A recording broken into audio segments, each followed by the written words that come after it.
Oh man, you know, you put out content and then the people they go crazy. These people go crazy, Johnson. Man, so it's been a crazy day, Johnson. There's a lot going on.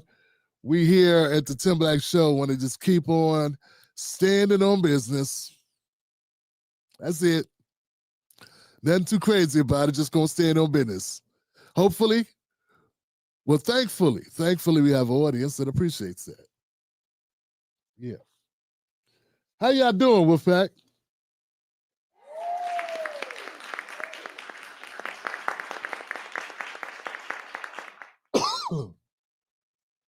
Degenerate. Okay.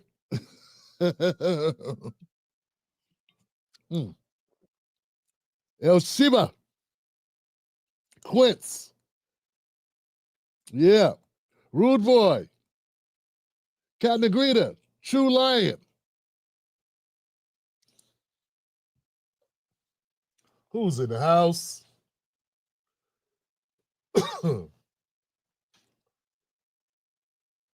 Elizabeth Lunny is in the house. Thank you, Elizabeth. Diamond G. Crom. Good to see you. Tobias, how you doing? Antonia.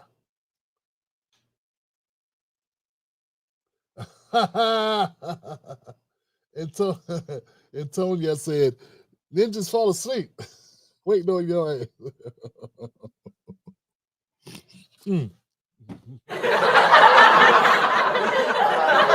What's sleep? I don't even know what sleep is.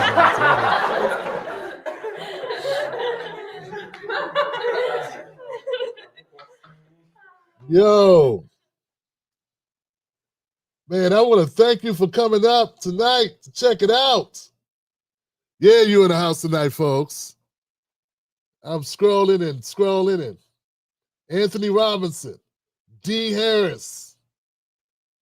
Just seeing who came through, you know, giving my love to the people, man. These my folks.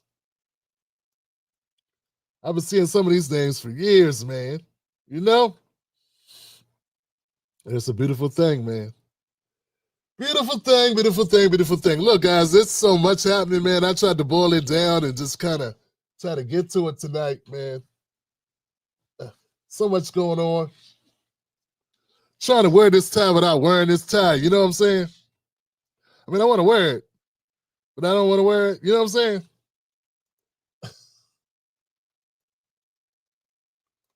Yeah. Black Rose. Can I call you Rose? What is up? Yo, what is happening? What is happening? Megs. Megs in the house. AT in the house. Lord Love Smith in the house. H Stacks in the building. In the building. Nigel, what's up, man? How you doing, brother? Everybody came through. Everybody came through. Did I get QR? Got that Q code in the house. Yo, what's up, fam? Q code in the house. Yo, man, yeah. I don't know what happened. Something happened here. Love Smith's in the building, man. Somebody disappeared. I don't know. Look like somebody disappeared on me. Charlie was it? Oh, Sherry Covington is in the house. Cherie, my Cherie Amore. Watch myself. Watch yourself, Tim. Don't get canceled on your day off. But I'm working. Yo.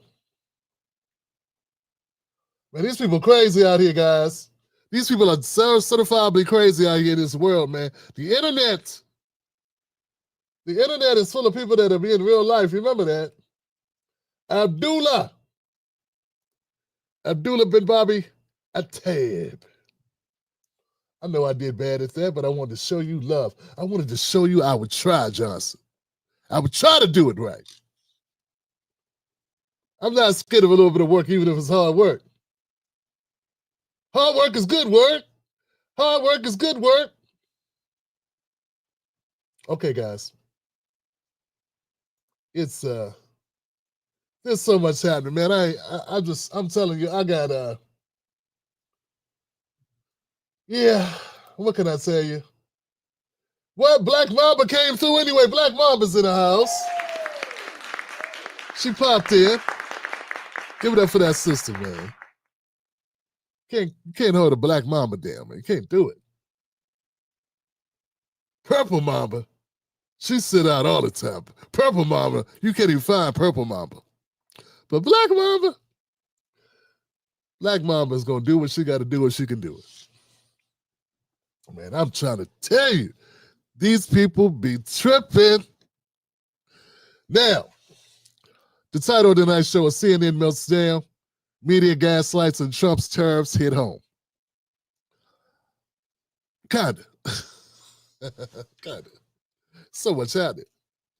Tonight's show is brought to you by the one and only Tim Black Legacy Mug. The Legacy Mug, the Tim Black Politics for the People mug. Go to Tim Black Mug.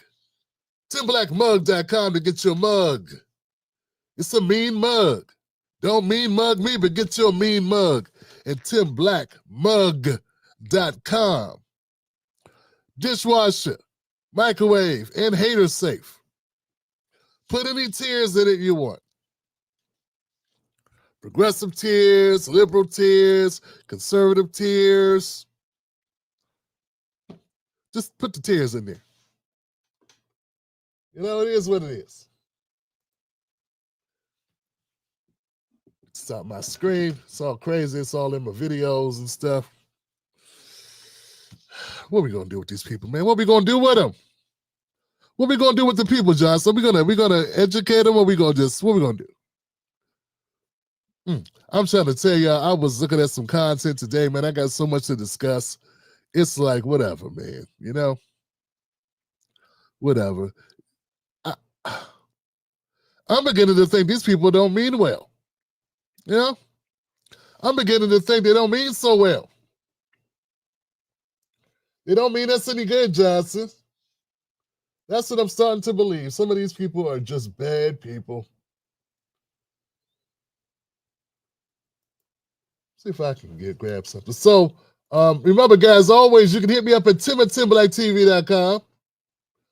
That's where I be. The Tim Black TV, tim@timblacktv.com is where I get my email, right? So you can go ahead and send stories, story ideas, tips, and, just basically, that's where you reach me if you need to, okay? Some of you know about it, but I want to make sure everybody's aware of it. It's important. Don't forget to become a member of the Tim Black Wolfpack. You go to patreon.com, Tim's Take Live, $5 a month to become a member of the Tim Black Wolfpack and become official. That's right. Go to jointimblack.com. Jointimblack.com. You can also become a member right here on YouTube, man. That works too. We got emojis on YouTube.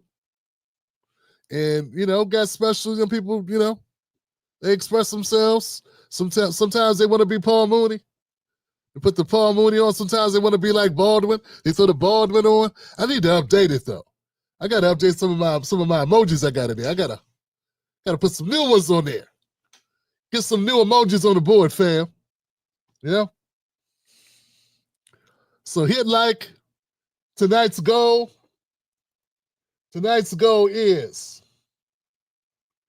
let me get my banner going, Johnson. Tonight's goal is 400 likes.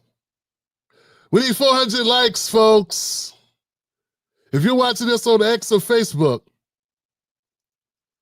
I need you to hit share. It's so important that we share the show. It's crazy. Sharing the show is one of the most important things you can do. So if you can share the show to your story on Instagram or TikTok or Facebook, whatever. If you can't contribute to the show, sharing is number 2 thing you can do. Yeah, I've been learning some stuff. Them shares matter, man. So yeah, share the show. If you don't use social like that, because some people don't, you can just hit like. Likes are cool, but shares rule. Sharing is caring. You know what I'm saying? I know we heard that before. Man, what's going on with the people in the media? Y'all probably was at work all day. I don't know if you took off today or some of you, I don't know. But I don't know what's going on with media, man. Media that lost its damn mind, Johnson. Some people's brains are just broke. That's it. It's over for them. They over here, brain over there somewhere. They done. Trump has broke their brains. A brain ain't like an ankle. You know what I'm saying? Just sit it up for a couple months, don't walk on it. Yeah. Now, when you break your brain with Trump derangement syndrome, it's over. Some of these people, man, they are Looney Tunes. Understand what I'm saying? It's a damn thing, John. I'm looking at him, my goodness gracious. My goodness gracious. Somebody call an ambulance. Call ambulance. He leaking. Call an ambulance. Yeah, man, we need to do that, man. Every time I cut on CNN, I'm like, uh-oh. I saw Tipsy Cross on there going there, Scott Jennings. First thing I said when I saw it, I said, this won't end well. Oh, there goes, Call an ambulance. Call an ambulance. I'm trying to tell you, man, some things, sometimes you already know the outcome. You know what I'm saying? You ain't got to be clairvoyant. You don't have to talk to the whales, the fishes. You know what I'm saying? You ain't got to be able to do none of that. You just have to pay attention. Some people don't pay attention. So, folks, I'm going to get the night started, man. I'm trying to tell you, man. I get a lot of peer pressure from people. Yeah, they be peer pressuring the brother, man. They be like, Tim Black, I don't know why you changed, man. I got older. Are you the same person you were 12 years ago, 13 years ago? You probably do. It's some people that be looking at me like everything I've done in my life is a lie. Just because politically I've changed. Now, let me get this right. I'm with the same wife, with the same kids, live in the same house since you met me. You, on the other hand, on your third girlfriend, your fifth place, you don't even know what kids you got out here. But I'm the one that's changed. And let me tell you something. As we get more information in life, we grow. It might not be the direction you want me to be at, but it's the direction that I choose. How is a person going to get up every day for the last 10, 12, 13, whatever years? Look at the news cycle. Read books. See them books? Them books back there? I read those. This content I consume, you know how many documentaries, movies, articles, blog posts that I have read in the last 10, 12 years? How can I be the same person? This is all I do is consume content. Now, look, if you know somebody who's doing the same business for the last 10 years, constantly taking in information, and they are the same as they were 10 years ago, you need to wonder if they even give a damn. Because the only reason why people would stay the same is if it was, making money for them. Nah, that's probably not. Some people stay the same because they just checked out mentally. They checked out, they just go through the motions. These people are crazy, man. They don't think they just, so I get it, man. You can't emotionally grapple with the fact, I'm a black man and I'm going to do what I want to do. You're not obligated. You're not forced nor obligated to agree with my black ass. I get it. You're not forced or obligated to agree with anybody at any time on anything. The fact that we sometimes agree or often agree is just because we do. It's not an indictment of you. And the damn sure shouldn't be an indictment of me. But for some reason, you get to write me and tell me about it. It's crazy. When I met you, you drank like a sailor. Yeah. 5 years ago, you was a drinking, cussing fool. Now you not. Do I show up in your inbox going, man, why'd you give up, man? Why'd you stop being who you were, man? Man, I'm so disappointed in you trying to live. Trying to live longer. Sell out. That's how some of these people sound, man. They sound ignorant. They sound ignorant. Yeah. They sound ignorant, Josh, but that's okay.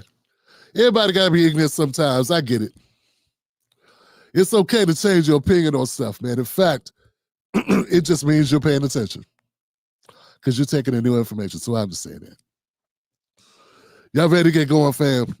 That was pretty good, though. I think that's something, one, for people to grow on. I really don't have an update on the Carmelo Anthony story, but I will say this. There are some people, I believe, that sit around and wait for black people to get killed so they can make money. Yeah, I think that's what they do. And I think some people are very happy for either that or they wait for black people to get in the news so that they can go against them for whatever reason.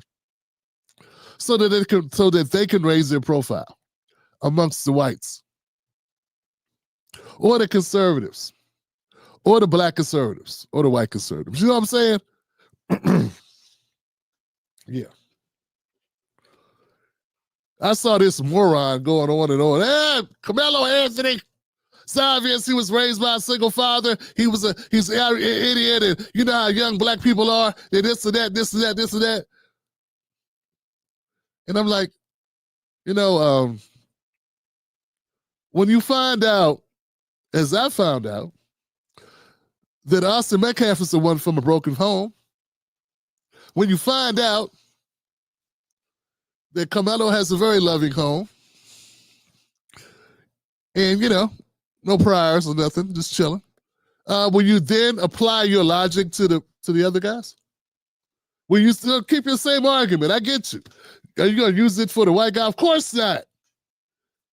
Of course you won't. Of course you won't. But see, I don't expect you to because I know you are garbage. I already know that. I'd be surprised. I would be truly surprised. So it is what it is. Yeah. Too close. Let's get going, guys. Bernie Sanders. I don't talk about him much because he's such a disappointment. Yeah, he disappoints me, man. It's like getting shot in the heart, man. I mean, back then, now it's like I'm numb. But I got a report on him because he had a town hall. And this happened. Back with Senator Bernie Sanders. I want to introduce Grace Thomas. She's a local civil rights attorney. She's a Democrat. Grace? They, them pronouns, actually. Thank you. Oh. Good evening, Senator. Yeah. This is what you got to deal with. And I don't want to deal with it. No, I don't want to deal with it. Yeah, I'm one of those old heads that don't want to deal with it. Why the hell would you correct me with your pronouns if I'm never going to see you again? Maybe it'd be different if we worked in the same office. Yeah, if you're my office mate, you just came in and I got to be around your ass for the next, I don't know, until I fake a slip and fall and collect a check from you, from the company. You know what I'm saying? Whatever I'm going to do, or until one of the white guys here gets mad and shoots up the place. That happens a lot too. I don't know how they were raised that they do that. But you know what I'm saying? Like, it'd be different if somebody was going to work with Mindy from The Facts of Life. It'd be different if Mindy was It's going to be your, person in your office that you have to deal with. What I'm trying to tell you, man, it makes no damn sense why people want to try to make you learn their pronouns when you're never going to see them again. To me, it is the epitome of trying to control others. This woman's trying to control me and make me bend me to her will.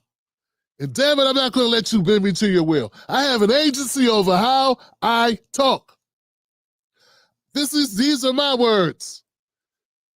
I heard in England or something, somewhere in the UK or somewhere where they drink with their pinkies out and they got all this culture and shit. Yeah, their culture is so prestigious that if you get someone's pronouns wrong, I heard that's like you get like a ticket or something. Is that correct? As if people walking around with pronoun tags on their shirts. This is how bad it's getting. Why should I have to reconfirm or confirm your identity for you? I see black people all the time who are not black Americans, but they are not Nigerian or Congolese or Dominican. I don't know. That's their identity. Do I have to confirm that for them? What if I get it wrong? What if I call a Japanese person Chinese? I'm Chinese.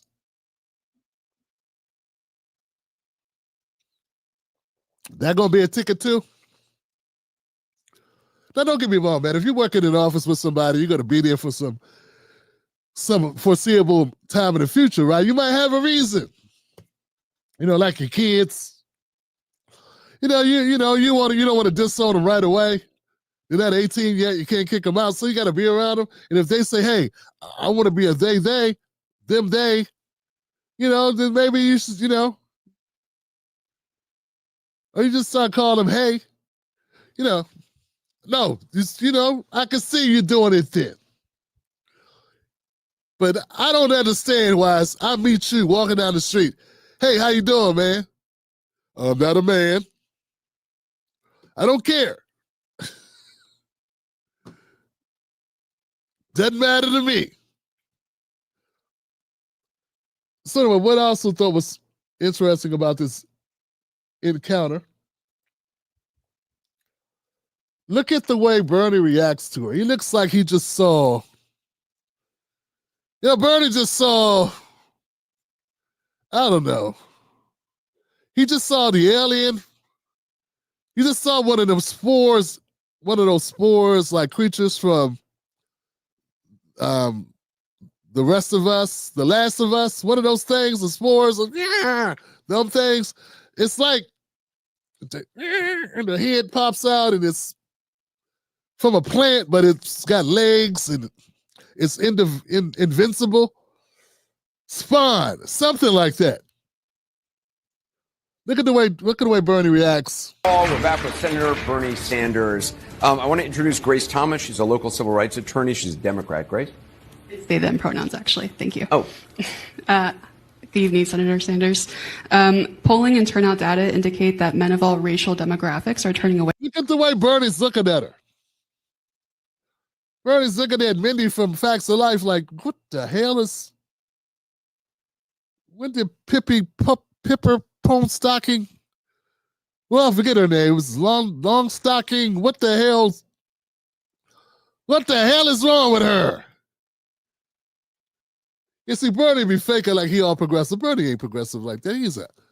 He's a short-tempered grouch. Every time you see Bernie trying to smile, he be hurting himself physically. I think he stabs himself in the thigh with a needle. Trying to force a smile out. Bernie don't agree with none of this pressured ass culture of fake pronouns or whatever and fake niceties. He don't agree with that. Look at him. He's passing a kidney stone right on stage. Senator Sanders, polling and turnout data indicate that men of all racial demographics are turning away from the Democratic Party. But of course, who raised you, lady? Get her out of here. Get her out of here now. That's what he wants to say, but he can't say it. I don't know why he can't say it. It's obviously Bernie wants to, obviously him and the wife, they've had separate rooms for 25 years. Obviously. Yes. And it's also obvious that Bernie wants to, leave this earth on the job, That's what's also obvious. He had the look on his face like that meme, that black woman was like looking at, what the hell? Yeah, Bernie, he fooled a lot of y'all that thinking he's Mr. Progressive. He ain't that progressive, man. He's not that progressive. Any New Yorker that moves to Vermont, just to get away from the blacks. That's why he did it. He went on one march for the blacks, and then he was around some blacks. He was chained to a black woman and got locked up. And he said, that's it, no more blacks. Move to Vermont. The black population's like 0.1%. And they're the most incarcerated still somehow. I don't know what it is. They take drones and drop Negroes into Vermont to go to jail. Like in that show Extracted. They drone and drop supplies of Negroes to fill their prisons. Yeah. What? It is a lot. It is way too many black people in Vermont prisons. Way too many. What would be too many, Tim? 5. 5 would be too many. So things got worse. I think Bernie was just not having a good day, man. I think somebody put something in his Bengay or something. I don't know. Someone put some lemon juice in his Bengay or something. Something happened. Here he goes reacting. Now, I want to, sometimes these issues about health care, about income and wealth inequality are not talked about in the corporate media, and it's time that we did talk about them. That's why the question a moment ago, why are people losing faith in the American system?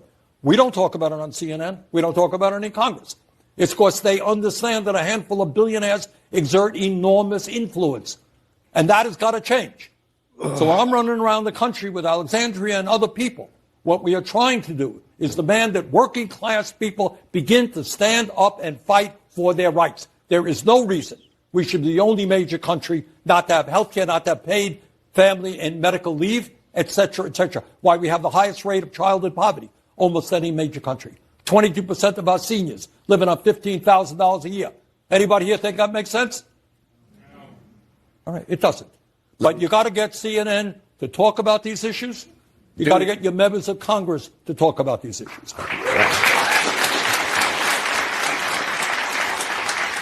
We're literally talking about it right now. Yeah, but I'm forcing you to talk about it, Anderson. This is Joel. We invited you. This is Joel Pritikin. He's a student at American University, originally from Venice, California. He's president. Yeah, folks, what you don't understand is that some of you are, slow. Yeah, you're slow. Because you don't see through Bernie Sanders at this point. And look, I'm not knocking you. I was slow too. I was slow on the uptake of this guy. Because it sounded so good what he was saying. But here's the kicker to this. Crystal ball and, all the people that won't say it, Brianna Joy and Sam Cedarhead.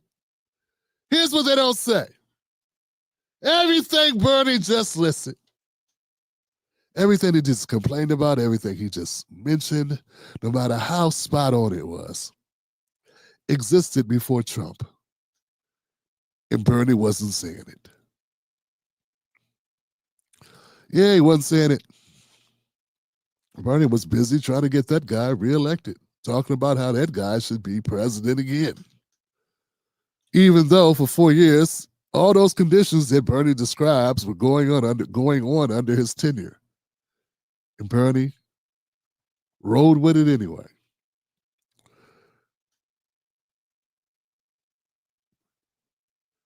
Now, in my defense, I didn't know that till he did those things. I didn't know how corny he was, that he was just a partisan tool until, and what I mean by partisan tool, I didn't know Bernie was just doing this for show until it was proven that he went out and campaigned for Hillary Clinton. And I was like, huh. Because you couldn't pay me enough money to go do that shit. She lied and swindled. So the point is this. Not going to take you down memory lane. All I'm saying is, even when Bernie has solid points, he's a humongous disappointment because he could have used those points within his own party. Do you think Bernie's could be more effective going out to Republicans who don't pay him any attention? There's no way Trump's listening to Bernie Sanders. Bernie has no impact on the Republican Party. But where he could have the most impact was on the Democratic Party. And what was he doing when he could have used that impact? Going along with everybody else, defending Biden. And he was one of the people that said Biden is cognitively declined as was obvious. Bernie debated him. Bernie was right there debating him, last debating him in the primaries in 2020.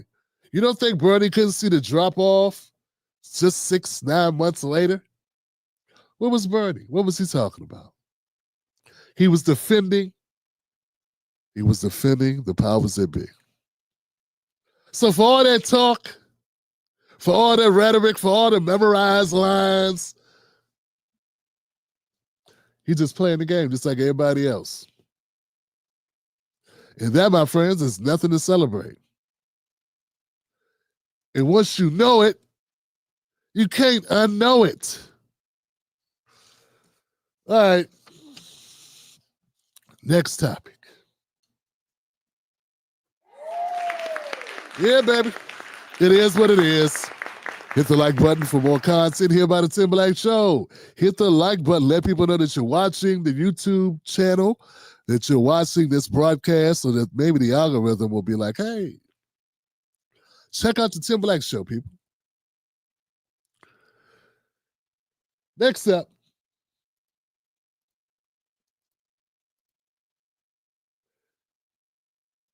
Speaking of people that are full of it, Jesus, man. This guy right here. Hakeem Jeffries. Yeah, Hakeem Jeffries, man. But how could you have faith in a party that has... When I say Black America, you need to leave the burning house, better known as the Democratic Party. When I say that and you disagree, I got to wonder why. Are you afraid to be on your own out here? Yesterday, I gave a challenge to Black America. I said, look, unaffiliate yourself with the Democratic Party. Unregister from the Democratic Party. It doesn't mean you can't go back, but unregister and only go back if they make an offer you can't refuse. Yeah. Become a free agent. Walk around free for a while.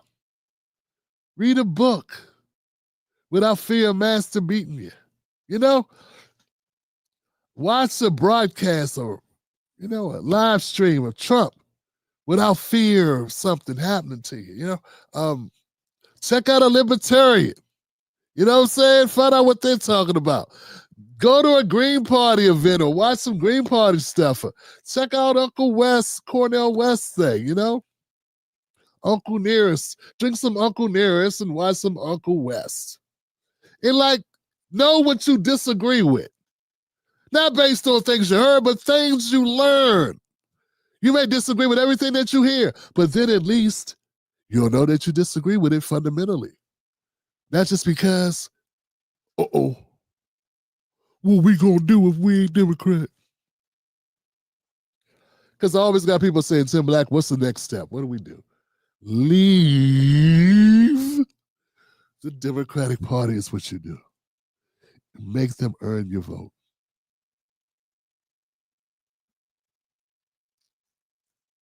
Don't worry, they'll take it back. It's not like, Oh, you again?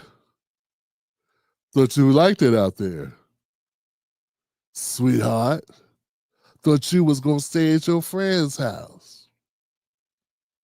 Nah, it didn't work that way. You can come back. And nobody, the party won't be like I told you so. But it'll be a good opportunity for you to take a look around and kick some tires, go for some test drives, check out some other neighborhoods, Barter. Folks, let's look at Hakeem Jeffries. Hakeem Jeffries is, he's not an empty suit. It's not an empty suit. He's an empty suit shop. Yeah, empty suit shop. I don't get it. What people... Republicans are proposing new spending for border security funding in this forthcoming budget bill. Is that something that your conference will support, that sort of security investment? We have to look at the particulars. We believe that we need to secure the border, make sure that it is safe and strong, that the rule of law, consistent with America as a country of a nation of laws, is fully and completely implemented at the border. We believe we have a broken immigration system, and we need to fix it in a comprehensive and in a bipartisan way. And you are full of it. Folks, here's what I want you to know. Border traffic is like 95% down from where it was under Biden. Some crazy number, like 90% down, okay? Did they pass a border bill? No, they didn't. No one passed the bill. No bill got passed to close the border. You know what happened? Trump wanted it closed. So he took the steps to close it. Trump's not Superman. I know you think he is with the washboard abs and the straight skin around his neck. Skin all tight and taut. It's hard to tell him apart from Spider-Man, Superman. But no, he's not, a superhero. All he did is want to do it. That's the only difference between, regardless of what your friend Barack Obama says, they let Trump, hey, hold on a second. They let Trump, can you imagine if I would have done what Trump did? No, think about it. No. You're laughing. Don't. Just imagine if I start throwing Fox News out on their ass. Most Democrats would have applauded you and said, way to go, Barack. Yeah, that's what they would have done, Barack. They'd have been happy. Democrats would have been happy if you showed a backbone to Fox News. He's so goofy and lame and weak, it's pathetic.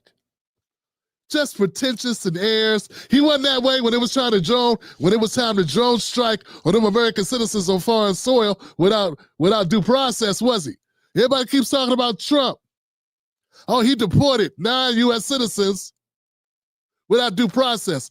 Obama killed U.S. citizens without due process, and you didn't impeach him. So that's why I can't go on these shows, because Piers Morgan is a vagina.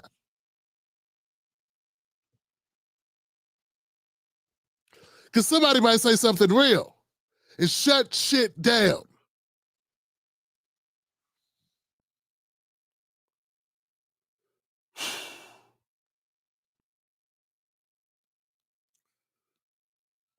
The point is this. Hakeem Jeffries is up here bloviating about closing the border and how we got to get bipartisan support. And that's not what it requires. It required your president to want to close it. That's all it required. That's it. It wasn't closed because he didn't want it closed. Trump did not invent ICE. It existed long before Trump. Nor did he invent Tom Homan. Tom Homan's been 400 pounds or whatever he is. His hair's been gone for many years. He worked for 3 presidents before this one. Worked for Obama. He worked for Trump. Oh, 3. So anyway, that's the point I'm trying to make. So this is all cap, folks. It's all cap. It's all garbage, man. This guy, Hakeem Jeffries, is full of smoke. That's it. It's all lies. If they wanted the border closed, they would have closed it. You did not need bipartisan agreement. You did not need all the stars to align. You did not need to roll 7 before you 11 or whatever. You know? You know what I'm saying? You didn't need the big joker, the little joker, the ace of spades, and the 2 of spades. You know, you didn't need that to win the hand. And so Hakeem and the rest of the Democrats are just full of it. And it says, when I say leave these suckers alone, I got reasons. It's not I'm crazy. It's not he's just drinking the Kool-Aid. He want to be like Jason Whitlock. I roast Jason Whitlock every chance I get. Well, not every chance. That would be every day, and people don't want to watch him that often. Anyway, Jason ain't saying nothing, and neither is this guy over here. This guy's garbage. Hakeem Jeffries. And people buy into it, and I don't know. And once you learn these things, once you understand just how much lies and fakeness and bogus claims are made, and no one checks it. And what I'm telling you is just bone, like the argument about Trump and the deportees. Why haven't we heard that on CNN? Shemichael Singleton should have brought it up, or maybe Scott Jennings should have brought it up, because it's a good one. I didn't steal it. I'm sure we'll hear it now, though. Somebody's going to say it. PayPal me at timstake2@gmail.com or tim@timblacktv.com for the credit for the spot-on analysis. Let's keep going with Jeffries, man. I'm sorry. Let's go. Enough. We also believe that we must always defend dreamers, farm workers, and law-abiding immigrant families and protect them from aggressive overreach by the Trump administration. Those are the There we go. That's why nothing gets done, because he wants to do 18 things at one time. Yeah, the same people you're trying to deport, if you're trying to keep them here, it doesn't work. You got to say, hey, we're going to clean house, and you got to come in the right way. Clean house and come in the right way. You can't go, we're going to clean house, but then we're not going to clean house, because that means you don't get to clean house. House isn't getting clean that way. So even when he knows the country, it's an 80-20 issue. 80% of America, even a large amount of Latino Americans, do not want people coming in the country illegally. And they know it too. So they'll say, hey, we need to, we agree with immigration control and deportations. And we agree that we need to lock down the border. And then say, okay, what you going to do about the people that are illegally here? Nothing. Oh, nothing. Just How many got let in under Biden? 15 million? Okay, cool. We'll just stop there where we're at, and going forward, we'll try to do a little bit better. You said 15, right? Because if it's 13, we got to let 2 million more people come in. It's 15? Is it 15? I don't trust him. Is it 15? 15, okay. Yeah, we're good. We'll stop here.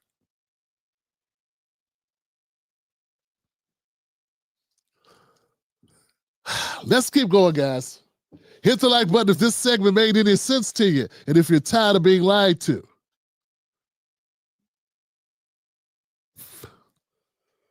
Some of you are not tired. You want more lies. Like, please give me more lies, Hakeem. Give me more lies, Hakeem. Make me feel good inside. Warm and fuzzy. Like hot chocolate.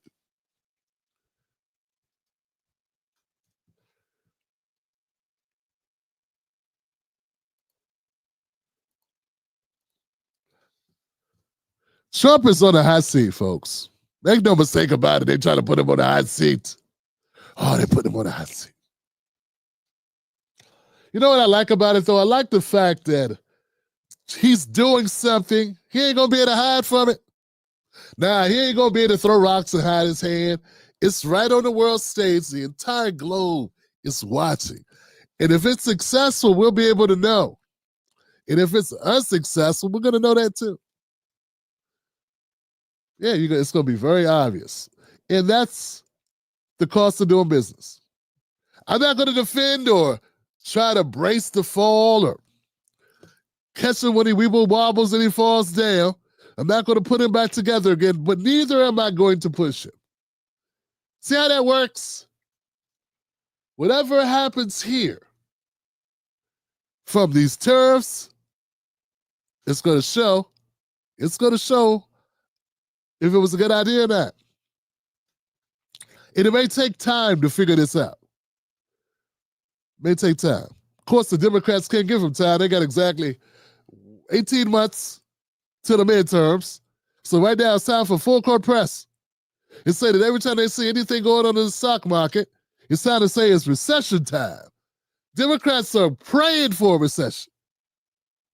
Praying.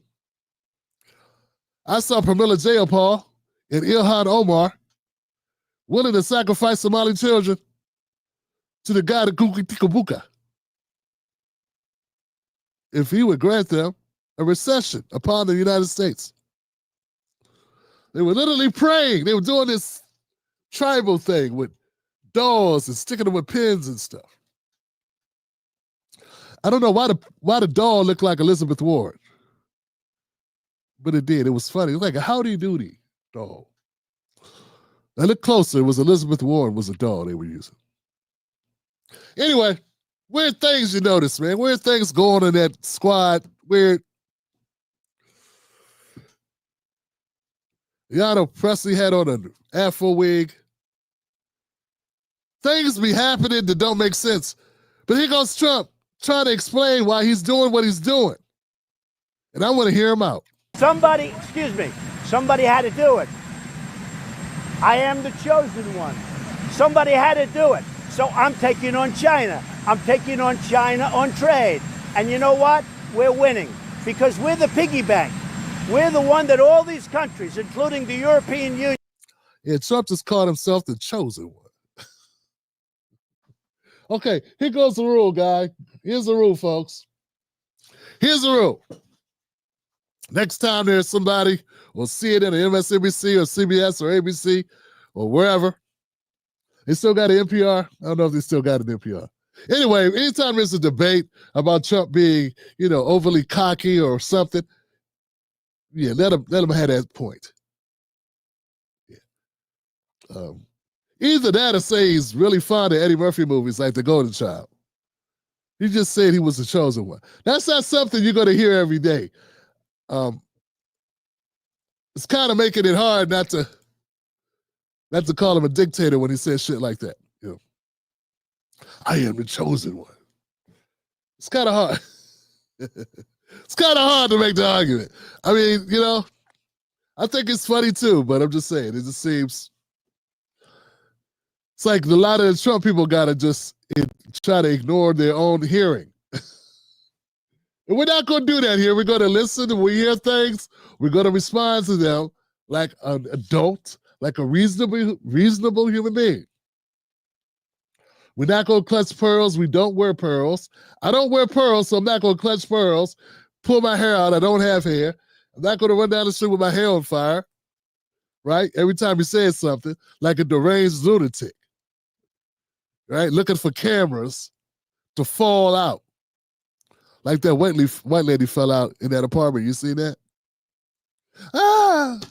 Ow! She pushed me. We're not going to do that when Trump says things, but we're not going to deny that this sounds a little crazy. One more time for the people in the cheap seats.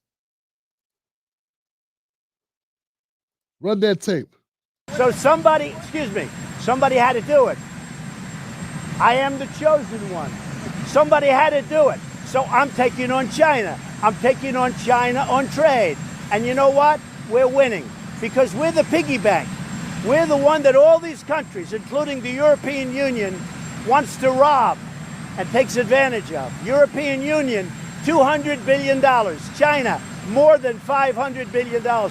Sorry, I was put here by people. I was put here by people to do a great job, and that's what I'm doing. Yeah, he was put here by people to do a great job, and that's what he's doing, a great job. He didn't say to do the job. He said to do a great job, and that's what he's doing, a great job. Yeah, I hate to bring this up, but if you're doing a great job, which I'm not saying you're not doing a great job, but other people are supposed to say that. Not you. You know, like me and Mrs. Black, you know, we're married and hey, Tim, what kind of husband are you? I'd be like, I'm a great husband. And I wouldn't say that. A little cocky, kind of presumptive, right? A little presumptuous, right? You know, I turn to the wife and Mrs. Black will answer that. It's up to her. You know, great is in the eye of the wife. Same thing for her. Yeah. So yeah, Trump's kind of a, you know. But you know, no one ever said that Trump's humility was his strong suit. Because no, it's not. It's not his strong suit at all. And that's okay, because no one, you know, I guess no one wants that. But some of the things I hear the Republicans and the Democrats go back and forth about are just things that are goofy and they don't make much sense. And that's all I'm saying. So it's a hill to die on trying to defend personalities. And I say just let it all hang out, man. Just let it. Yeah, like just admit, like, hey, he's saying wild shit. Yeah. Yeah, he says wild things, but he's trying to do something. And the last guy in there, Biden, he was just letting something do him. We don't even know who the president was the last 4 years. I mean, in my opinion, not a single Democrat should be able to say anything. All of them should shut up. They don't even know who was running who was president last 4 years. It wasn't Kamala. We know that. Yeah, just imagine, you know, such little faith in Kamala that as drunk as Biden was with dementia, he wouldn't give her the keys. Yeah. He could have gave her the keys. He could have walked over and been like, I quit. Here you go, Kamala. Take these, kid. He didn't. In fact, she was begging him to endorse her. Forget endorsement. He could have just said, hey, I don't feel well. Here you go, Kamala. And she would have become the president. Everybody talk shit about her counsel. Whoever that guy was, that black dude. One of her people that said it, hey, you know, if we want to really shake things up, we should just tell Biden to just give her the presidency for the next couple months. Right? They went crazy when he said that. How many of y'all think he said that on his own, or did he say that in Congress with the Vice President, Kamala Harris? Some of you are just delusional. You think people just go rogue. No one in Washington goes rogue. That's why they're in Washington. If there's individual streak in you, if there is a courageous streak in you, they pound that out of you long time ago. And if any of it's left, right, because you saw somebody else, a glimmer of hope in their eye, they wanted to stand up for something, and then you saw them get destroyed. You were like, oh, won't be doing that. Standing up stuff. But still, we believe fairy tales. That's what we do. We believe in fairy tales when it comes to this stuff. I don't believe in any fairy tales. That's why I say, Black America, grab your shit. Let's go. Grab it. Let's go. Let's go. It's a tornado warning. The tornado's coming. Grab what you can carry. Let's go. I'm not saying you can't come back. Maybe it'll be a blowover. But let's get out of here right now. That's all I'm saying, Black America. I don't know why that's so scary. Time to ride the bike without the training wheels. Time for the Democrats, and that's what we are. We are training wheels, not us. We are the training wheels for the Democratic Party. You do understand this? Dog, they're going to a scooter anyway. What do you think the immigrants are for?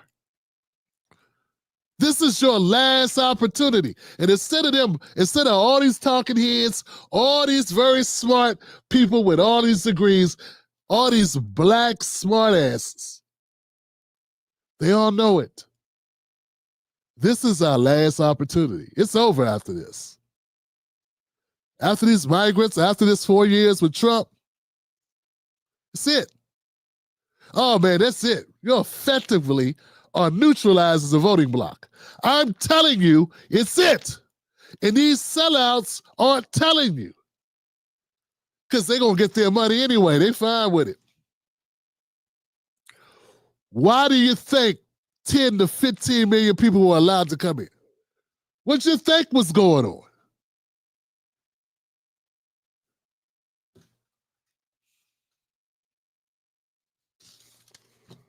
All right, let's keep going, guys. Jesus Christ, I don't know. I'm trying, man. Every once in a while, I get a conservative white dude. It's like, Tim Black, you know, man, you got the best anti-democratic channel on the internet. I won't get nominated for anything because I'm too damn real. You got to drop a bunch of N-words and stay mostly away from real politics. Saying shit that offends the Democrats. What I'm telling you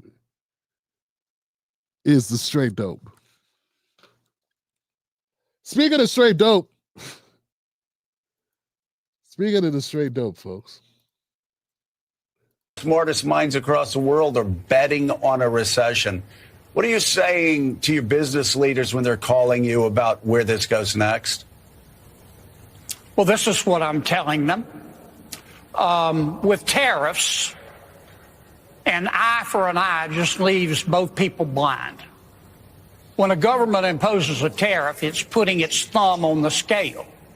It interferes with people's freedom to exchange goods and services.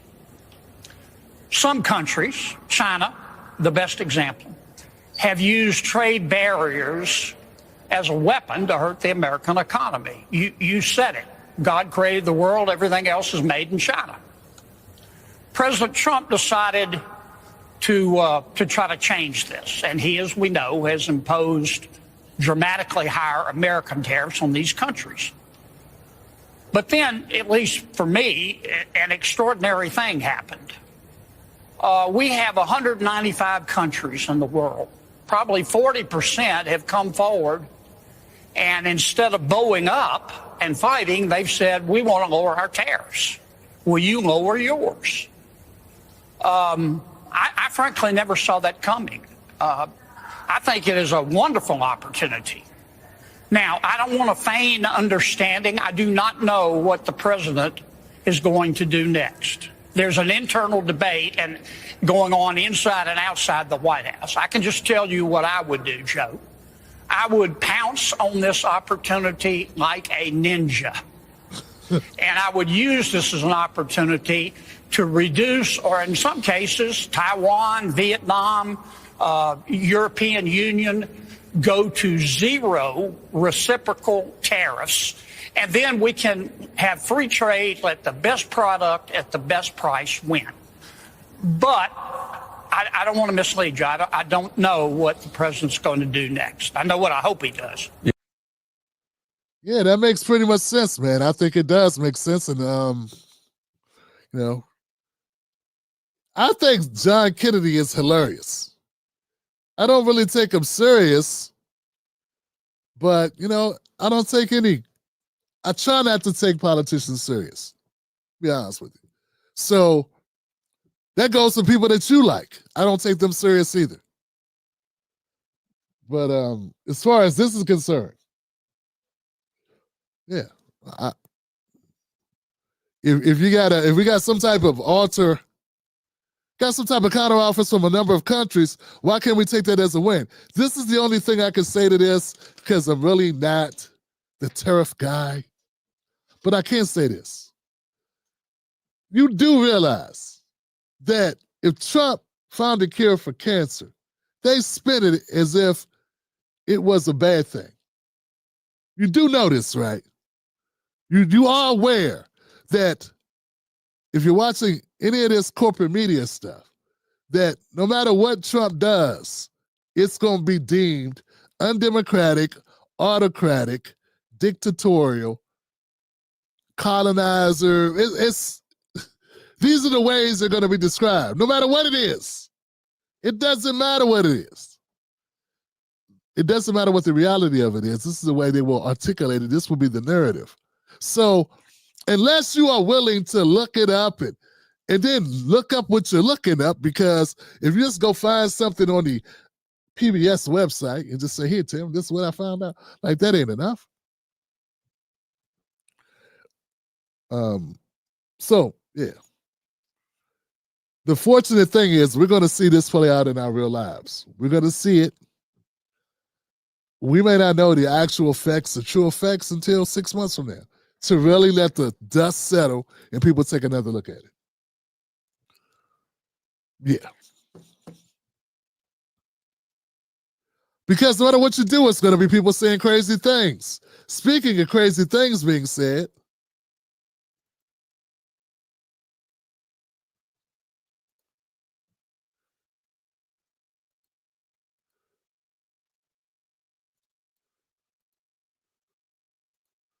afford a home is because of these failed immigration policies. The reason you're not going to be able to afford your food is because of these failed immigration policies. And the same can go for the hospitality industries, where we have so many of those in the hospitality industry that are saying they do not have the workers that they need right now. I think that she did see my video. Did you see my video, Jasmine Crockett? Because you were somewhere talking loud and wrong about how we got to have the immigrants come over because somebody's got to pick the fruit. You were just saying that like yesterday. Now you've adjusted your talking points to include reality. And the reality is, there are many other industries that migrants, some legal, some illegal, occupy, that other Americans occupy besides picking grapes, picking bananas. Like there are other things, right? Okay. Because this is not the same Jasmine Crockett that I just reported on 2 days ago, a day ago. Now you get it. But here's the thing, and this is where she's totally wrong, guys.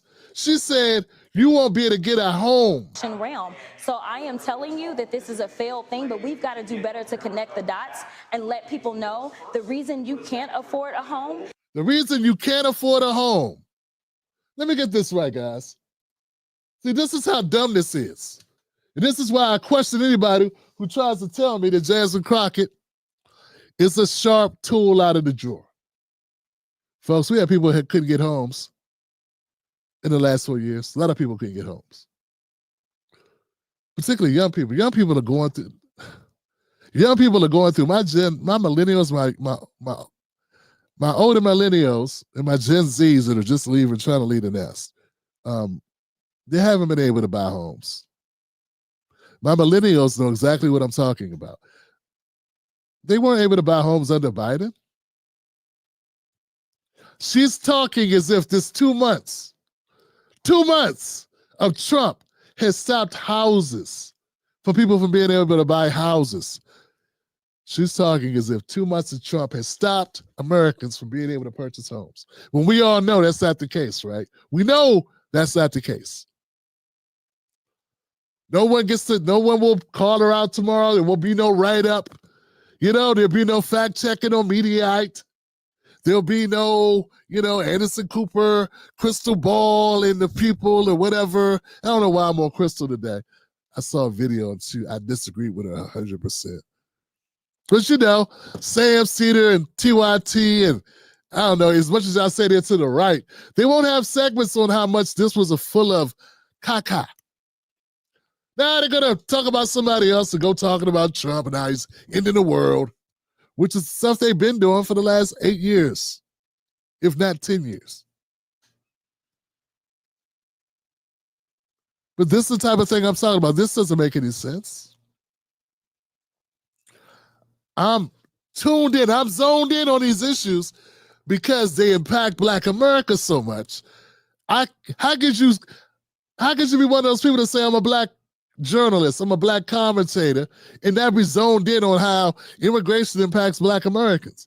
How could you leave that off the table when it's one of the most important issues of any of the parties in the last 8 years? How could you not look at it from a Black perspective?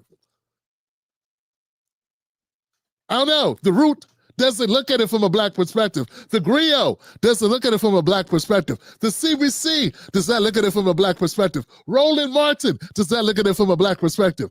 Simone Sanders and Michael Steele does not look at it from a Black perspective. They look at it from a Democratic Party perspective, which ain't the same thing. Back to Jasmine Crockett. Folks, Jasmine Cokehead is doing coke. The reason you can't afford a home is because of these failed immigration policies. Because of failed immigration policies. Folks, they can hire people to build homes. They just got to pay them a fair wage. See, when China's able to underprice America and build the iPhone in China or whatever because they don't pay their people well, they got basically slave labor over there. Well, same thing happens here in America when they're able to hire their own slave labor here, off the books. It's the exact same thing. So we some of us are talking about that happening in China and other countries like India, for instance. And that's why the clothes are cheaper. Right? Because of these issues. Right? But that don't make it right, and that doesn't mean you can find Americans to do the job. You can't find Americans to do the job at slave wages. Because we have what's called as workers' rights. We have minimum wage. We have a host of other things so that you cannot turn us into wage slaves. Get what I'm saying? So, and when I say slave wages, that's kind of disrespectful, to be real, because the real slaves in America didn't get any wages. But we know, it's okay. Nick Fuentes, it's okay.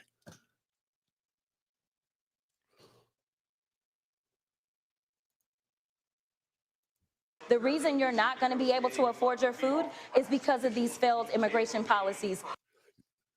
I've been covering what's been going on in America for quite some time. 2 years ago, I was covering the shortage of a lot of people's food supplies. I was showing food pantries that were opening up across the country in predominantly white areas across the Midwest, for instance. They were seeing long lines of Americans, mostly white Americans, in line to get food. This is not a new thing. Once again, folks, the gaslighting is extraordinary. And once again, you won't have them complaining. You won't have anybody calling her out except the right. Because it's all about riding with your party. But see, as long as the Democrats are able to lie to us, and no one's there to say, hey, this is garbage, then we're going to continue to say hook to this party for no damn reason. She is a spokesperson for a failed party that's lying. And she is lying. There's no ifs and buts. She's not that stupid. She said she was good with numbers. She was going to be an accountant. Then somebody committed a hate crime against her. She said, I'm going to go into politics. Well, if you were good with numbers, you know in 2 months is not long enough to crash the housing market and the food market, grocery bill market at the same time. That would take catastrophic. Like, we wouldn't need you to tell us. We're almost done with her. And the same can go for the hospitality industries, where we have so many of those in the hospitality industry. Working under the books, off the books, illegally being employed by employers that are basically human trafficking. And she thinks it should continue. Meanwhile, we got Americans with horrible reading skills, with horrible schools, and districts that are underfunded, who come out of school needing regular jobs that don't require a degree, and they don't have any incentive to hire Americans at working wages when they can hire people and pay them basically nothing. And she should be an advocate for changing that. And she's not. She's a voice box for keeping the same shit going that has us on the bottom of the barrel. Because she got on a wig you like, makes you go, I don't care. She look like me. Maybe she shouldn't look like you. Maybe she should fight for you. Maybe what she looks like don't have anything to do with if she's good for you or good for us. That are saying they do not have the workers that they need right now. That's because they won't pay the workers that they need right now. That's what that means. Pay people money and people show up. Don't pay money, no one shows up. It's not a conspiracy. It's acting as if black people are too good to have a job, which in itself is a form of discrimination and racism. Not to mention pretty stupid. All right, guys, go to, can we get some likes? Can somebody hit the likes? Let's go ahead and get to the 400 likes. 400 likes and try to get the algorithm to respect the YouTube show, the Tim Black Show. Yeah, where we at here? We're good. Got time. I got a couple other clips, but we're going to go into another session of this. Wow. You know what I'm saying? I want to start loading up my other setting while we do that. Remember, this show is brought to you by the Tim Black Mug. Go to timblackmug.com to get your mug today. Well, not today, but $20 to your door. timblackmug.com. Hang tight, and we'll be back with CNN, the CNN meltdown and the media gaslights right here on the Tim Black Show.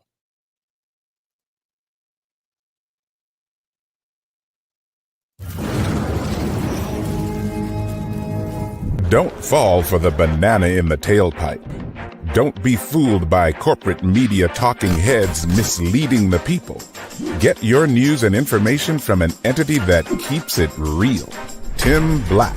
You cannot just Tim go Black and say, is the host of the Tim Black you Show. cannot just go and Independent say, I like news it. that leaves you informed, inspired, and sometimes entertained, but always in the know.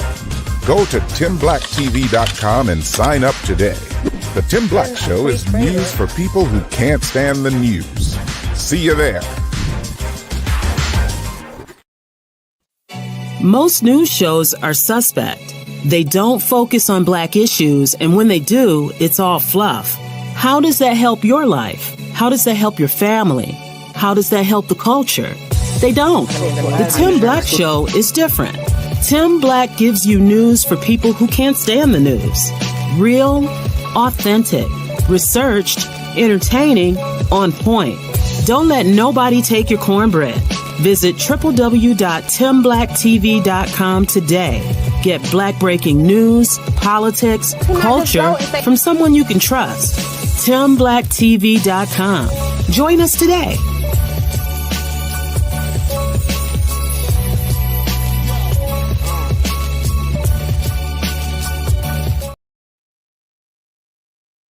Thank you. Welcome back to the Tim Black Show, guys.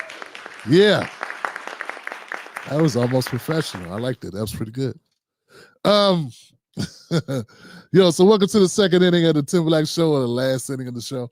I got some other clips to share with you. How's everybody doing? We got people got some love out here. Who's in the building, man? Let me check a couple people out here. Who came through, man? Who came through tonight? We got Ibn Sabil, cornbread isn't free. FBA 80S Stand up. 8 hours, stand up. Lead Clinton. Tim, thank you for having a Black perspective worldview. Thank you, Lead Clinton. I appreciate you. And Ibn. Yes, Ibn and Lead. The Black Mamba came through support. Good to see you, Black Mamba, as always. Legacy mug to your door, TimBlackMug.com. The Megs came through. She gave up 5 memberships because that's how we're built. That's how we're built here on the Tim Black Show. Thank you, Megs, for your gracious generosity as always. And of course, Black Mamba with a super sticker to get the things going because she's amazing. And we know this, man. All right, I got a couple clips I'd like to start tonight off with. This is gonna be entertaining, folks. You guys ready? I'm just gonna run the clip because it speaks for itself. Jesus. Where are we gonna go here, Tim?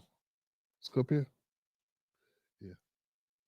Land. You cannot just go and say, I like it. It's mine now. It doesn't work that way. Well, that is what they're trying to do. And in this new world order, yeah, absolutely. When they're looking at Greenland and say, I like it. I want to take it for mine. That is a very colonized. You have said you are. I have never ever said we're going to go to Greenland and quote colonize it or steal it. You're not a member of government, so you're irrelevant at that point. I'm talking about the president of the United States doing that. You got fired from your job. You can agitate.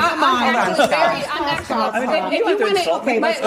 if you want to engage in personal insults, I don't, but you what do. You lack in the legitimate point, you make up for it in personal I don't. You personal do. insults. The point I am making is in this new world order, we are looking at countries, whether or not they're an adversary or ally, it is being determined on what kind of deal we can get. And we cannot govern, we cannot legislate that way. We are increasingly isolated on the world stage. No, we're not. So if you want to engage in personal insults, we're not if I were isolated. you, I would reserve that for your party who We're is not increasingly isolated. This will our position outside of the United States.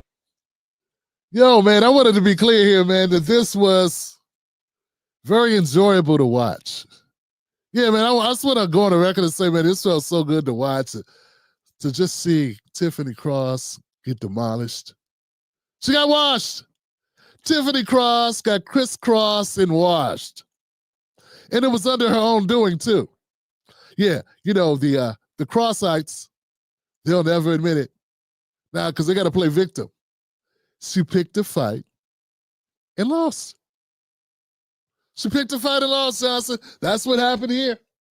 That's what I heard. What'd you hear? Say, I like it. It's mine now.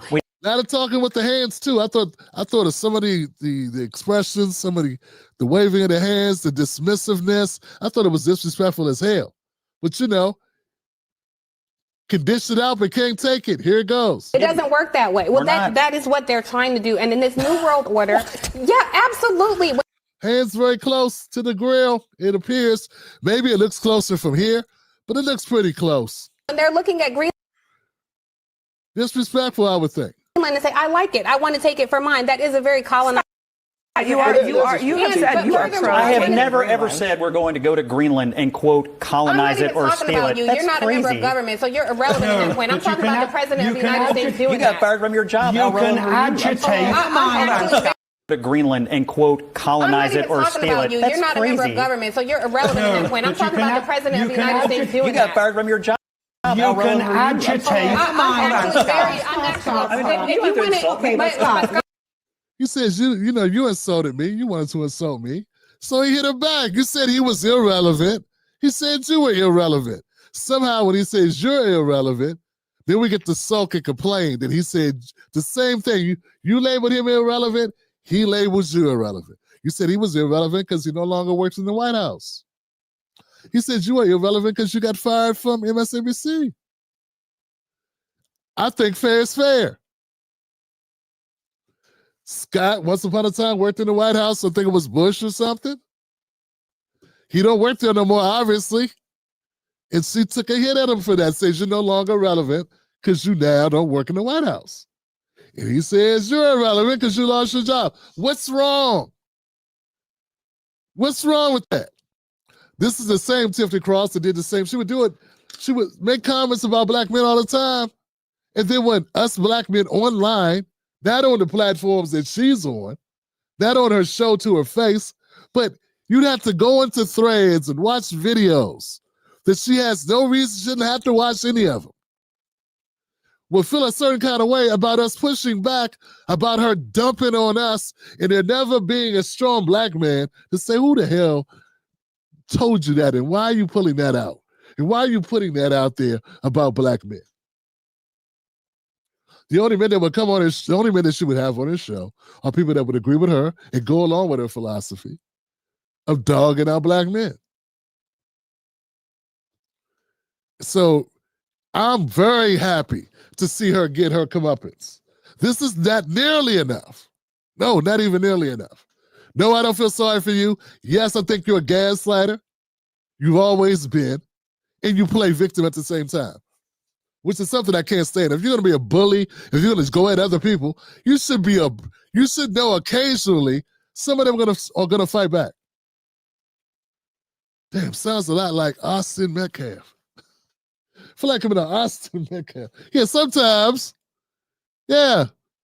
And I don't think Scott Jennings would approve of this without saying Scott pulled a, I'm not going to do that. That's too far. I can't do that. Okay? Can't do it. But I will say that don't think everybody's going to take it. Be prepared for some people to fight back. Everyone's not Dr. Jason Johnson. Everyone's not Mark Lamont Hill. Some of us stand up for black people, stand up for ourselves, okay? And when it comes to, you should be watching, you should know Scott ain't no easy win over there. Yeah, he's not just going to sit back and allow you to just run amok. Yeah, so I thought it was good. I'm glad it happened. All that yelling and all that getting loud. If you want to engage in personal insults, I don't, but you do. You lack in the legitimate point, you make up for in personal I don't. You personal do. insults. The point I am making is in this new world order, we are looking at countries, whether or not they're an adversary or ally, it is being determined. So long. This is like long-winded. Like what? It's like Jesus. It's annoying as hell. It for some people, they think it's I don't know. It's just like overly aggressive, don't have a point. It wants to justify it or somehow boost the point by being more disagreeable, being more annoying. I don't know. Again, Angela Rod does the same thing. I don't know, man. I think they all went to the same school. The same school of when I think I'm losing an argument, I'm going to be as aggressive as possible and be as off-putting as possible. And, do a bunch of finger waving and wagging. On what kind of deal we can get. And we cannot govern, we cannot legislate that way. We are increasingly isolated on the world stage. No, we're not. So if you want to engage in personal insults. We're not isolated. She's going back to the personal insults all over again. You insulted him, he insulted you. He didn't keep at it. He's not running the dozens on you. He responded to you drawing first blood. Did you or did you not draw first blood? Jesus Christ, man. It's the most pathetic thing in the world. Did she or did she not draw first blood? Now, we all know the people that are going to comment on this, Don Lemon, Mark Lamont Hill, Roland Martin, and all the others, they're not going to admit that she swung at Scott first. Nah, they're going to act like we didn't see what we saw, we didn't hear what we heard, and me calling it out makes me a Trump supporter. Just because I'm calling out what I'm seeing, just because it's obvious. So they lie for each other in the most obvious ways when it's just very clear that this woman started a beef. Now, I don't know what happened before this. Maybe he just made her embarrass her on a number of topics and she felt a certain kind of way. But all I know is when I saw this clip, I said, got him. Got him. Because he did get you. And I'm glad he did. And I don't apologize for that, man, because I'm tired of the diarrhea mouth of Tiffany Cross. And I'm tired of people having to cow down and she get her back up every time she feels like on whatever issue when she feels like she can't have her way. I'm tired of it. I mean, Abby, I know. It is what it is. That's enough. We don't need to watch that again. Let's go to Anna Navarro. Anna Navarro has a similar segment. Let's go to her segment. Let's see what Anna Navarro's talking about. And I try to tell you that the media industry is becoming pretty, it's kind of crazy. Been a free trader and anti-tariff. So, you know, I hear you kind of like trying to navigate not condemning this, but like so many other Republicans, including people like Marco Rubio and others in the Senate and in Congress who are now bending themselves into pretzel shapes. I mean, it's like this sudden change that's a little hard for me to understand. Yeah. I also, look, this week I think has been a disaster, and part of it is because they based, well, the messaging has been bad. Right. It's been all over the place, and there's been a lot of conflict within the administration, but also the policy is bad. And what the math they based it on, according to mathematicians who have looked at the formula that they printed out on a big poster and put out, is wrong. They've imposed tariffs on penguins. They haven't imposed tariffs on Russia. I mean, it has made absolutely no sense. And okay, what I can say about the Russia thing, and I want to comment on it because I know about it because I looked it up. Okay, so Russia's already under so many sanctions from the U.S. that what was the $300 billion trade surplus, I guess, or $300 billion trade amount has dwindled down to $3 billion worth of trade. Okay, so there's a few billion. Compare that to Canada, where we have over $400 billion that we currently trade with Canada. You understand what I'm saying? So to throw an additional sanction, which we could do, to put an additional tariff on top of sanctions, it's like this. If you have someone who is I don't know, you gave somebody 10 years in jail, you really got to hit them with, house arrest too. They're already in jail. America's already put Russia in jail, economically. We've already sanctioned them. Extreme sanctions. And just because they haven't been added to the list of tariffs because we're not trading with them. It's already dropped 93%. Trade with Russia dropped 93%. So there it is. So that's why what she's saying doesn't make any sense. If I can look it up, she can look it up. She won't look it up. I bet you she already knows it. She's just phony, which is something that I've discovered. It's not that these people don't know things. It's that they choose not to say them because it would defeat her argument. It's not about truth. It's about her argument. And if you build your argument a certain way, you can't let a thing like facts get in the way. when you hear people who loved Donald Trump, supported Donald Trump, gave him money, people like Ken Langone, Home Depot, people like Bill Ackman, people who have gone, gotten into fights for months. Can we correct the Russian thing? Because she just keeps talking. Scott, we're not trading with Russia. They have sanctions. We do $3.5 billion. Look at that. I didn't even watch the segment. What'd I just tell you? What'd I tell you? See, here we go, guys. See, your brother Tim Black does take the time. I think Abby's going to say my part. See?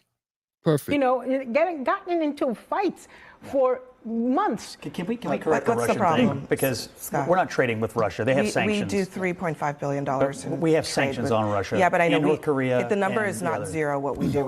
It's 93% reduced than what it was, and we trade with Canada like, as I said, over $400 billion worth.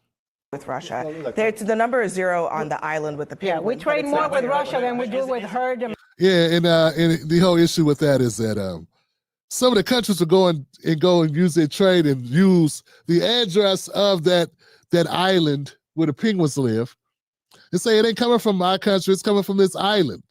And they would use that as a loophole in order to trade with us and avoid the sanctions. So that's the reason why Trump did it. And you don't think Abby knows the reason why Trump had to extend the tariffs to that island is because it'll be used as a loophole. It'll sort of be like, for instance, you ever notice that Delaware has a lot of corporations registered there? It's because of linear tax policy. Okay, that's all it is. So they will use this island as their Delaware, where they get to avoid certain penalties by using Delaware, setting up their corporation in Delaware. They go rent a mailbox in Delaware and operate out of Delaware, though they're not physically there. And if you don't put a sanction on this island and take that loophole away, everybody will set up shop in that island. There you go. There you go, Abby. I just did it for you. Yeah, Tim Black knows a couple things. McDonald's. Isn't the issue with the islands is that China can use those small countries as a possible The island doesn't have any buyout? humans on it. Also, these penguins, they dress like elitists. They had it coming. I just want to point out. I mean, I don't think There's I reasons they don't were on think, there. I'm just saying. Well, I think the that Russian thing's been overstated. I don't think that you throw zero tariffs on Russia and then massive tariffs on other countries that are basically doing almost no trade with the United States. I think that there is something to what you say. I don't think this has been handled that well, and you're right. The markets have reacted pretty ferociously and the math has against been this. But I will say this. And the math has been erroneous. The mathematical formula. Scott made an important point just a few minutes ago. This is the new Republican Party, whether you like it or not. I mean, Trump won because he won blue-collar union voters, and he and the Republicans view that as the base of the party now. And it's different. It's different than when Reagan won, where it was mostly wealthy people. Now the wealthy people vote Democratic, and middle-class people are generally voting Republican. And so this is. Oops. He just used his affability. Used his, how y'all doing? I'm a good guy. I'm not going to even get into an argument with Anna and call her dumb. Why would I do that when she's already opened her mouth and proved it? I'm just going to sit here and make my points and just embarrass you all. You realize what he just said and they didn't stop him? This is great, man. He just said the Republican Party is largely the party of the blue-collar middle class now. It used to be the party of the elites and the rich, but now that party, the elites and rich, are now with the Democrats. Silence.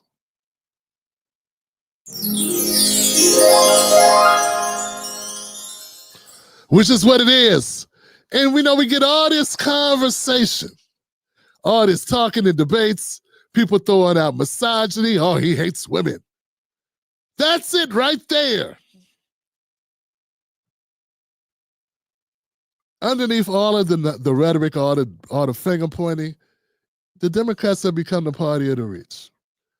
Who else has time to worry about pronouns to the extent that they worry about them? Who else has time to worry about 1% of the population being trans that play sports and that are of the age where they could compete in high school or college sports? To the detriment of women in general.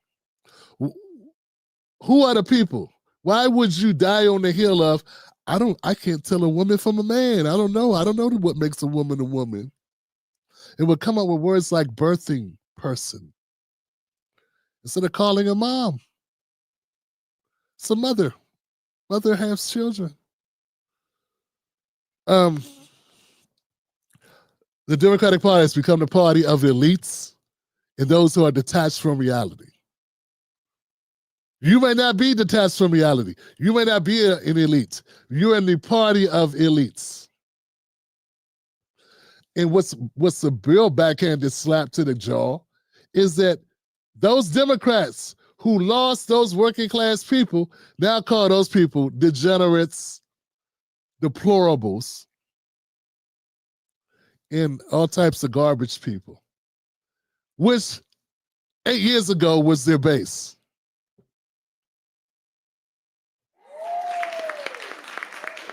Yeah, 8 years ago, they voted for Obama. Yep, 8 years ago. Now those people are garbage.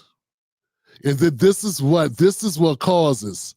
They want to make it seem like the division in the world is caused by a story like Austin, Metcalf, and Carmelo Anthony, but more than that, it's our politics in general that has the Democratic Party calling all these people.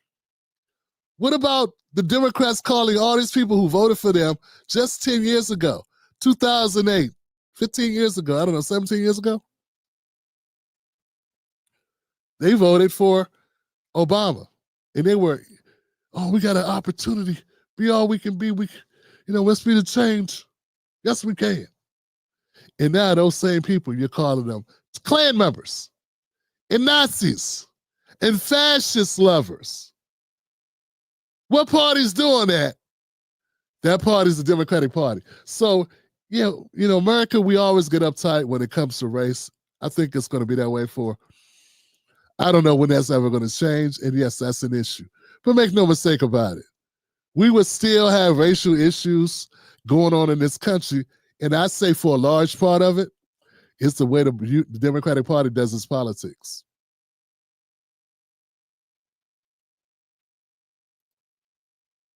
A policy position that's actually fair. No one interrupted him. It's different than when Reagan won, where it was mostly wealthy people. Now the wealthy people vote Democratic, and middle class people are generally voting Republican. And so this is a policy position that's actually fairly popular with Americans. You're right. I'm a free trader. Which part, Scott? I'm sorry, Steve. Which part do you think is popular? Because I don't think that's true. Let me just say this.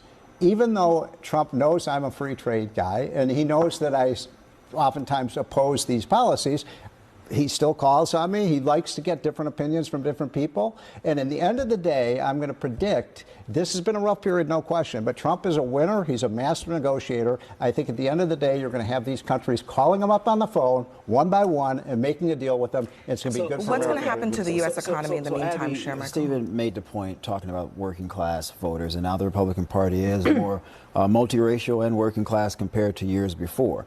And when you look at it from the perspective of people in the Rust Belt, what have they seen since the early 90s as a result of free trade? 5 million jobs over 2 decades eliminated. 90 good-paying manufacturing jobs, by the way. 90,000 factories closed. That's an estimate. Then you move forward to the early 2000s, increased imports with China, known as the China shock. You're aware of this, Stephen. You've written about it. That also eliminated 2 million additional jobs. So you're talking about over 2.5 decades, about 7 to 10 million jobs eliminated, good-paying jobs for blue-collar people. They completely feel ignored. They completely feel forgotten. And so Donald Trump focusing on trying to level set, to your point, and bring back some level of manufacturing, even if it's modernized, not going back to the 80s or 90s, I think is a good thing. Even if it's robots? It could potentially benefit those working class even people. if it's robots? If it's robots doing these jobs, then what's the point? Abby, chip manufacturing, you got to bring some of that back to the United States. I know, I get that. We're not at a place where machines can repair themselves when they're damaged. You need to have a skilled workforce being able to take care of those things. But do you understand my point, Shermichael, is that we are increasingly about to be in an economy where a lot of these jobs that he wants to bring back are not going to be done by humans. Maybe. Who's doing them now? There will be one or two overseeing the robots, but they've acknowledged that. Bessent and Howard Lutnick have both said that over the last few days. Automation, AI, robots are going to replace most humans in those jobs. So what is the formula for manufacturing renaissance in that scenario? So let me get this right, because you think that we're going to automate these offices and it's not going to be just a person turning a boat. You don't think that we should have manufacturing done in America? So everybody gets to drive Uber unless they have a show like you, Abby Phillip? That's what you mean? Like, unless they could twerk? Like Megan Thee Stallion and Anna Navarro's a big Kamala supporter. That's her sister girl, sister friend. So unless, we can twerk like Megan Thee Stallion or drop rhymes like Glorilla, or have a show like Abby Phillip, I guess we're just screwed. We got to go drive Instacart and Uber because we can't do anything else. What else could we possibly do? Become an actor or a comedian like Jasmine Crockett? Part-time congressperson, full-time comedian, an actor? It's like what they're saying is just pathetic. And you see why. You see why the Democrats lost working people. This segment is perfect. Her comeback is no defense for what the Democrats have done with NAFTA, with the TPP, with furthering globalization. No excuses can they make. And so what she did, she goes the other way. Says, hey, what good are those jobs anyway? Screw the people. I got mine. Sucks that you can't get yours. Sure. That's a global issue. That's not just an issue that the United States singularly has to face. And I would say at some point we probably need to start preparing our workforce to be prepared for a modernized world. I was talking about this 4 years ago with Andrew Yang when he came on the show. He wrote a book about this. The modernization is coming, and that's true. The entire globe has to deal with this stuff. This is as to his point. To sure, Michael, his point is duly noted. This is not an American problem. The entire world, like the entire industrialized world, right, has to deal with what's happening with the changes with these machines. Okay. And frankly, folks, same thing with the automakers, man. This has been going on for quite some time. I remember 10, 15 years ago, meeting people that worked at the auto plants when they were still a few of them were left in Michigan. And a guy was telling me how it's a bunch of guys watching robots work. You know what I'm saying? A lot of guys watching robots work, get off work around noon and go get on their boat and go fishing. It's a cake life. It ain't what it used to be. But hey, and if the job gets done, the job gets done. Why do you have a problem with people not working as hard as they had to work? When things go wrong, then those people are there to fix them. It won't employ everyone, but there are a certain amount of people that you're going to need to run this place. It's a certain amount of people are going to be necessary. It won't be as many people as it would have been 20 or 30 years ago, of course. But that doesn't mean you don't need people at all. We're not in iRobot land just yet. This ain't China. And China has employees who try to jump to their deaths who are building those iPhones. So are not robots, it's not robots building those iPhones. They had to put like tarp outside the windows of these factories where the Chinese workers work because their jobs are so monotonous that they would try to commit suicide and jump from the windows. So many of them jumped out the windows and killed themselves. Unalive themselves. That they had to come up with a fail-safe measure to catch them before they hit the ground. So now you can't even delete yourself. So I don't think everybody's using robots is what I'm saying, Abby. You didn't know.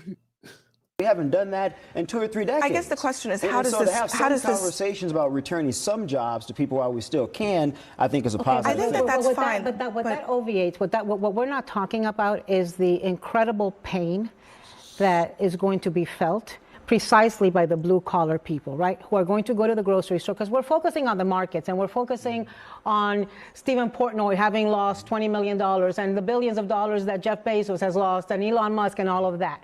The thing is, these rich people can say don't panic and don't sell because they've got more millions that they can live off. But the person who's going to go buy the car, or the person who's buying clothing from China, or the person who's going to the grocery store and buying the bananas from Ecuador and the avocados from Mexico and the limes from Mexico, they're going to see that price increase tomorrow. Let me just play.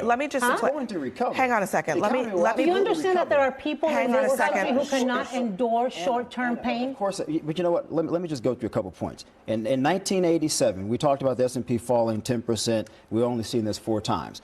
In 1987, it occurred. We saw a bounce back of 102%. November 2008, a bounce back of 105%. In 2020, a bounce back of 94%. It recovers, and it recovers stronger than it was before. That is absolutely sure, Michael. In none of those cases that you just cited is it a man-made crisis. This is created by one person.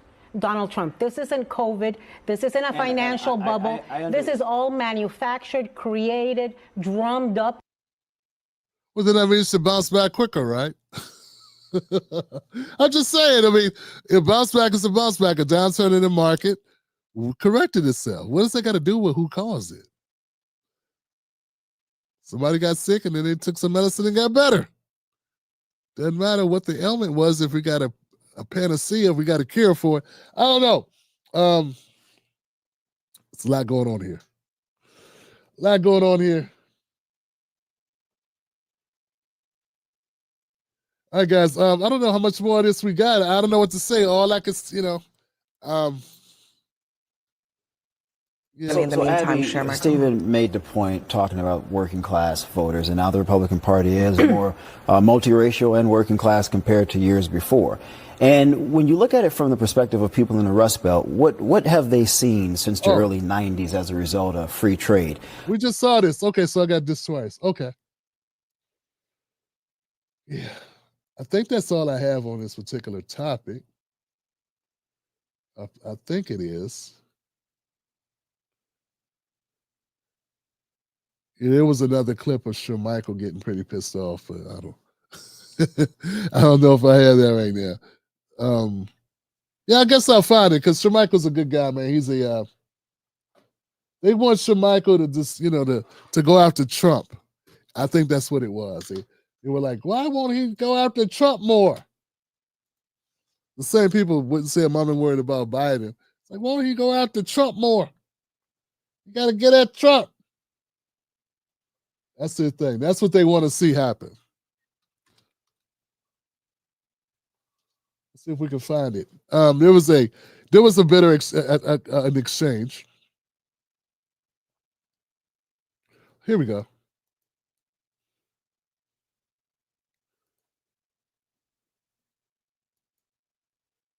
So, Michael, I don't know if people know this, but Michael used to work at the Department of Housing and Urban Development as, I'm not sure exactly the name of the position. Right? Now, this was as Trump was entering the White House in his first term. And it appears what happened was, back when Trump was picking up steam, Michael was a columnist, or he was writing and he got published, I think, on The Hill. And he made a comment about Donald Trump taking over the Republican Party to the detriment of the Republican Party, and that it was not a good look for Republicans. And Republicans were getting away from the essence of what Republican was supposed to stand for. And my understanding is that Trump saw that, got really upset when he read Michael say about him, and they let Michael go. Like that day, in the middle of the day, they just went and said, you got to leave. You're fired. And he's back. He's back. So, yeah, man. Tough times. Here we go. Politically, my advice to the president on this one would be continue to focus on strengthening the economy. You got to figure out a way to bring down cost. Keep doing what you're doing as it pertains to immigration. We need to increase chip manufacturing within the United States. There are several political things that I think that he needs to do. All right, hold on. Okay. All right, Chair Michael, I get it. Yes, he should focus on the economy. Yeah, he should. But what do you think about the fact that he's targeting his political enemies, using executive orders and telling his Justice Department? But we are focused on it, Chair Michael, and you just said, but Chair Michael, can I answer? Well, you haven't answered, but you have not answered. I did answer. I just didn't answer the way you wanted me to answer. You don't get to dictate my comments to my response on this show. Your comments are not directed to the issue. No, yes, they were, because my response was the focus should be. Hang on a second. Thank God Abby Phillip runs the show and not Tiffany Cross. I mean, Abby Phillips does run the show, doesn't she? Because it really sounds like Tiffany Cross runs it. Because all I'm hearing is Tiffany Cross voice over everyone else's voice and telling Michael how to answer questions. I don't know. But it is Abby's show, so I guess it's none of my business. Oh, damn, it was none of Tiffany's business either. Oh, okay. See how that works? Yeah, it must be because we don't like women. That got to be the problem. That's what it is. We don't like women. Couldn't be Tiffany's attitude in the way she treats people, and her dismissive attitude towards people. That couldn't be why a lot of people don't like her. Face it, guys. She's the Amanda Seale of corporate media. And eventually she got Amanda sealed. And Amanda got Tiffany crossed. you think about the fact that he's targeting his political enemies using executive orders and telling his Justice Department? But we are focused on it, Sir Michael, and you just said, but Sir Michael, can I answer? Well, you haven't answered. But you have not answered. I did answer. I just didn't answer the way you wanted me to answer. You don't get to dictate my comments to my response on this show. Your comments are not directed to the issue. Yes, they were, because my response was the focus should be on this set the last. I wonder if Michael's, and I know this may be a little out of bounds, I wonder if Michael's married to a black woman. I wonder if he is. He's like, I don't know what you guys go through. I'm just kidding. I mean, he's a Republican, so I got to ask. Wesley Hunt, I know he's married to a white woman. And he goes, Tim, that's got nothing to do with it. I'm just saying, Jesus Christ, you got it. I think he is married to a black woman. He's not married to that black woman, though. Jesus Christ. Wow. Tiffany is single, isn't she? Yeah, she's single. Keep going. Hang on a second. About this not being in Tiffany, 1 second. Go ahead, Tiffany. Go ahead. I mean, listen, Chair Michael, you're a friend of the show. You're my friend. Please answer the question. I answered the question the way I want. No, nobody's going to dictate the way I answer questions on this show. You may not like the way I answered the question, but I gave an answer. No, I don't like that. We're not going to do dictating reply the way I want you to reply. Then just don't ask me a question if you don't like my response. I mean, this is ridiculous. Chair Michael, you don't get to. Do we not live in a democracy now? I mean, we talked a lot about a democracy tonight. I guess not on this show. You don't get to just change the subject to avoid having to say something that might be perceived as negative about Donald Trump. That's what it seems like. If you were a politician, a regular person on the street would say, well, that sounds like spin to me. No, you asked a question. Because it does sound and like my response to your question was, instead of doing this, the president should be focused on X, Y, and Z. That is an answer to the question. Yeah, instead of doing that, you should focus on business at hand. Focus on the things that people want. I will say he has made that comment about Trump before. He's always very smooth with that. He's like, yeah, this is not something. He doesn't defend things that Trump does that he disagrees with. He doesn't take up for it. He will say, I really wish he wouldn't focus on that. I wish he'd get back to the things that got him elected, the economy, jobs, border. That's what his mandate was. That's what people wanted him to do. This engaging in this and engaging in that. These are not winners for the Democratic Party. I'm sorry, the Republican Party. These are not winners for Trump. That is saying the same thing you want, but that's not, the whole point is they want him to destroy Trump. That's what they want to do. And I guess he just won't do that. And I don't think he needs to do that. Because he's saying he's focused on what he's focusing on. I wish he wouldn't focus on that. They want him to characterize Trump a certain way. Neither one of them are going to do that. But as long as they do not defend bad activity, right? I don't personally have a problem with it. And it's this rich coming from Democratic Party people that were defending Biden not being coherent. For him being checked out for the last 3.5 years, being lost in the parking lot in his pajamas, in slippers, for 3.5 years of his presidency, and the audacity to run again. And they were quiet like nothing was happening. Like, you don't see him in his boxers at the mall? Sometimes you got to go to the mall. Sometimes you don't want to wear pants. What's wrong? Why are you focused on that, Tim Black? He's got nice legs. This has been a Democratic Party. And those same people are coming at Scott Jennings and Shermichael because they're not hard enough on Trump. Meanwhile, the entire country's hard on Trump. There's a difference. Nobody was hard on Biden except Fox News in the Daily Wire. Everybody's hard on Trump, pretty much. And it's just not enough. And meanwhile, when you're hard on Trump, it's not like being hard on Trump changes Trump. He just eats it like Scooby snacks. He's like, yeah, man, they was talking about me.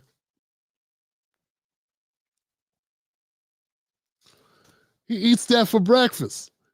The guy stood out was at the Rose Garden. Where was he at? I am the chosen one. I am the chosen one. This is the way he talks. Yeah, I don't think Trump's going to be sleepless tonight because Jermichael Singleton said, yeah, maybe you shouldn't focus on that. I don't think it's going to take that counsel. It is what it is. All right, folks, this is the Tim Black Show. Thank you for being here tonight. I think we had a good time tonight telling the truth. Hit the like button on your way out the door. Don't forget to follow us up by going to timblackpause.com, picking up some gear. Both parties suck, Johnson. I'm the original creator of that. The rumors that other people came up with it is not true. Go get my Both Parties Suck gear, as well as don't let anybody take your cornbread. Keep your cornbread. And my favorite, my newest design, built for this. Because we are built for this. We can deal with this. We are built for this. All right, guys. Thank you so much once again. Let's go to the comment section. And Trustful Party came through. And they dropped a super sticker. And everyone else, we already thanked them. And I want to thank you for being here tonight. How many new members we get? We get any new members tonight? Somebody, can I get a new member out of the crowd tonight? Can I pick a new member who becomes a member of the Tim Black Wolfpack tonight? We get at least one member. I don't want to be like Marvin Sapp. Don't make me lock the doors. Can we get one member tonight? Close that door. Close the door. Close the door. Close the door. Can I get one new member for the Tim Black Wolfpack? Close the door. What? This is what we do, baby.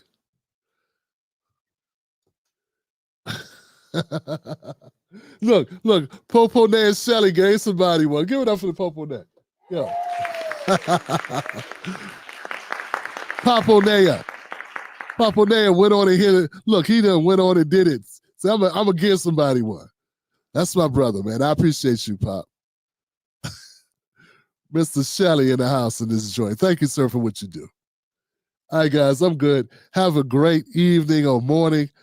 And I'll see you on the next one. Remember, don't let anybody take your cornbread. Thank you for rescuing me, Pop, my brother. And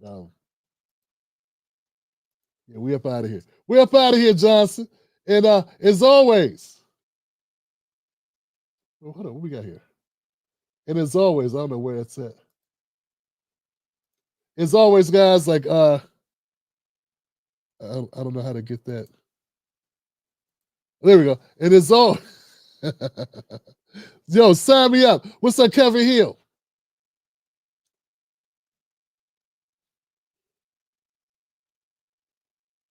Anyway, it's all good, man. I'm up here reading comments. People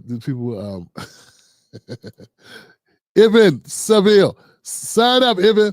I want to see you become a member, man. Thank you for being here. Number love to you guys. I'll see you soon. Remember, don't let anybody take your cornbread. Let me find my video. Got to do this, man. It's got my babies, man. My granddaughters, they love me when I love me playing this.